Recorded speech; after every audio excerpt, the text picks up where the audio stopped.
Earlier this year, the government released the results of the public inquiry into foreign interference in Canadian political processes. And was like a huge inquiry, and it's a hot topic right now, right? Like it's, everything from election interference to disinformation campaigns. And so, in this video, I'm going to cover as much as I can that I could absorb from reading the report. Now, I'm going to be upfront. I started with the executive summary, as like most people would. The executive summary is 123 pages long. So I'm only commenting on the executive summary. That's as far as I got. So, the mandate of the inquiry was to look at whether there was foreign interference that substantively changed the election results in 2019 and 2021. It was to look at the information sharing within the government on the topic of foreign interference. And most importantly, and I had to take a lot of notes for this one, so apologies, but I will have to read stuff. It was to assess the capacity of the government to detect, deter, and counter foreign interference in our democratic institutions. So it's kind of a broad mandate, but the commissioner, Marie-Josée Hogue, and her team did drill down into a lot of specific electoral outcomes. Now, I'm going to give you the highlights first, just in case that's all you want of this topic. So, the commission found that there was no foreign interference that had a direct and measurable impact on either election. So, although there may have been some attempts at foreign interference, there's nothing to suggest that the election results were not accurate or that they were compromised. There was some evidence of foreign interference in a few ridings, but again, they found no evidence that it substantively impacted the outcome of the election results in those ridings. The commissioner also did not find any evidence of parliamentarians being under the direct influence or working for foreign states. So, good news. And in what will probably A, shock nobody, and B, mean this video might not get a lot of play, is that the number one culprit conducting foreign interference operations in Canada right now is the People's Republic of China, followed closely by India. So those are the highlights. Now I'm going to get into my impressions and analysis and some of the things that I learned, but before I do, I want to have a disclaimer. I'd like to preempt people coming into my comments and being like, well, Western countries conduct foreign interference as well. Yes, I know this. Foreign interference in political process has been going on since there were political processes. And so Western countries absolutely have carried out these kinds of activities. For example, like the CIA, they've interfered in political processes all over the globe in countries from like Nicaragua to Congo, with propaganda, with financial support, and up to and including assassination. So I'm aware. I can't cover the whole history of foreign interference in political processes in this video. I am simply just looking at this one report that came out in Canada. Okay.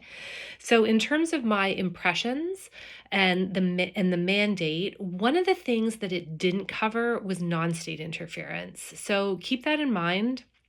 That's a whole other topic, and I guess that would be another inquiry. But there is non-state interference. It's just the commission that wasn't part of the commissioner's mandate. The highlight is that Canada is taking this seriously. We are absolutely paying attention to what's going on in this space in multiple levels, and that's what I'm going to drill down to in this video. So, first of all, the difference between influence and interference sometimes is really hard to determine, right? So, influence is more like accepted diplomatic practices. I mean, why do we send diplomats all over the world? In part to advance Canada's interest by influencing other countries or people in those countries or corporations, stuff like that. So for the definition that the commissioner was working with is foreign interference is separate from influence, and interference has to be covert, deceptive, and can involve things like threats. Like it's a much more serious class of activity versus influence. Influence is more out in the open and doesn't usually involve threatening people. So that was interesting. And so part of Canada taking it seriously is this huge bureaucratic reorganization of how they identify foreign interference and how it gets reported on. So one of the things to understand about the Canadian government is that we talk, and the media covers, and we talk a lot about the political level, right? Like who's in charge politically. Like right now it's the Liberals and we have our opposition parties, and that's the political level. But there's a whole bureaucratic level underneath, the civil service. So I used to work in the government, so I can confidently say that there's way less political influence in that civil service than you might think, if you just go by what you read in the media. Every person I knew, myself included, like you do the same job regardless of who's in power, right?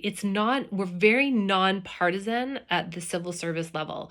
So one of the ways that the Canadian government is dealing with this is to put a lot more at the civil service level to avoid the, you know, implication that any of this is politically motivated. And maybe some of it is, and I don't want to get into that. We're talking about what the civil service is doing to kind of recognize that foreign interference could be and is, a growing problem in Canada. So there's a lot of players, as you can imagine, in this space. Like CSIS is the big one, but you have like RCMP and CSE and public safety and the Privy Council office, and all this information has to flow, and it's not always clear how it flows. And the other problem that came up a lot in the report is the nature of intelligence itself. Intelligence is not evidence, right? You can't send somebody to jail on the basis of intelligence. You really shouldn't even kick them out of the country solely on the basis of intelligence, because often in intelligence, you can't get the source, or you can't corroborate the source, you can't get the context, you're just picking up a communication. So intelligence needs to go into a pot of other intelligence, and it needs to go through analysis, and it's not evidence, right? So that sometimes was lost in translation in a lot of the official sharing mechanisms. So they're trying to clean a lot of that up. So better communication within the government and removing politics from the process is two of the efforts. And there's it would bore you to tears, but there's like committees and acronyms flying around all over the place. But the gist of that is they are reorganizing themselves to better deal with foreign interference at the civil service level. So one of the other big things, like themes of the report, was the absolutely terrible job the government does communicating to the public on this subject. And this was like near and dear to me, because I think the government does a terrible job communicating about security and intelligence issues all over, like all of them. So not just the foreign interference ones. So it was really great to see the commissioner say, like, it has to get better. Now, for this inquiry, I remember reading in the CSIS annual report, they declassified like more documents than they ever have, and they were all proud of themselves, and it was really great. So if they can keep that up, because CSIS products are, I would say like the main products involved in this, with CSE contributing some, and other organizations contributing some, like the RCMP, but CSIS would have like a lot of relevant products. So if they can keep up this, like stop default high classifications and sanitize things and communicate better with the public about what's going on, that is really important, because as we all know, like nature abhors a vacuum kind of thing. Like, I don't actually know if nature does, but that's the expression I know. In any case, information's going to fill it. And it would be really good for the Canadian public to have, the government information in that pot as well, adding to the understanding of the situation. So the next interesting thing I learned is that foreign state actors trying to interfere in Canadian political processes are party agnostic. They are nonpartisan. And this is something that I don't think you'd know if you just read newspaper reports, because they always seem to attach like country X, wants this political party in power, and country Y wants that political party in power. But actually, the commissioner found that that simply isn't true. So, for instance, looking at China's activities, they affected the Conservative Party, the Liberal Party, and the NDP. So and it makes sense if you think about it, right? Because the interests of a foreign state don't align with our partisan politics, right? So, that made sense, but it was interesting to see that called out. the political parties and the bureaucrat or the civil service level need to get better at information sharing with each other as well, because in every election, remember, it's not just like the MPs who make it into the House of Commons. They field candidates in every riding, and so a lot of foreign interference could be addressed early at that process if the communication sharing was better.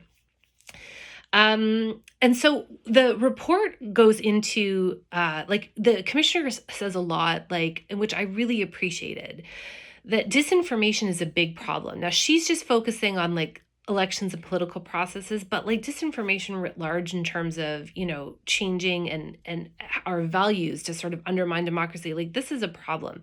And she says it's the single biggest threat to our democracies. And so which I agree with.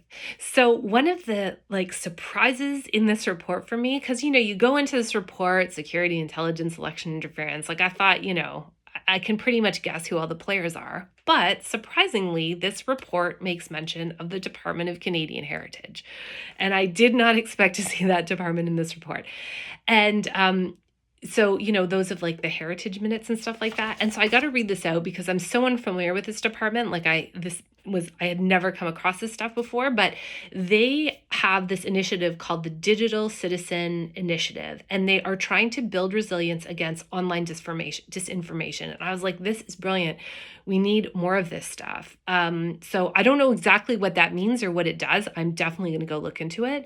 And the Canadian Heritage also funds the Canadian Digital Media Research Network, which academic and other civil groups they participate in, and they all keep up and share about the information ecosystem, which I thought like that's a great idea. And because anybody who's watched my videos before, like I really believe we have to take a lot of this stuff back out of the hands of like the 6 corporations who run it and just start getting involved more with the ecosystem of media. So I was really excited to hear about that. So good for Canadian Heritage.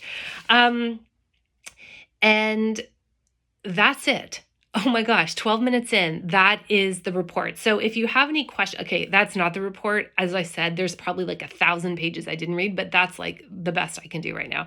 If you have any questions or comments, let me know. If there's anything you think is in the report that I didn't cover, I'm absolutely happy to try to address it.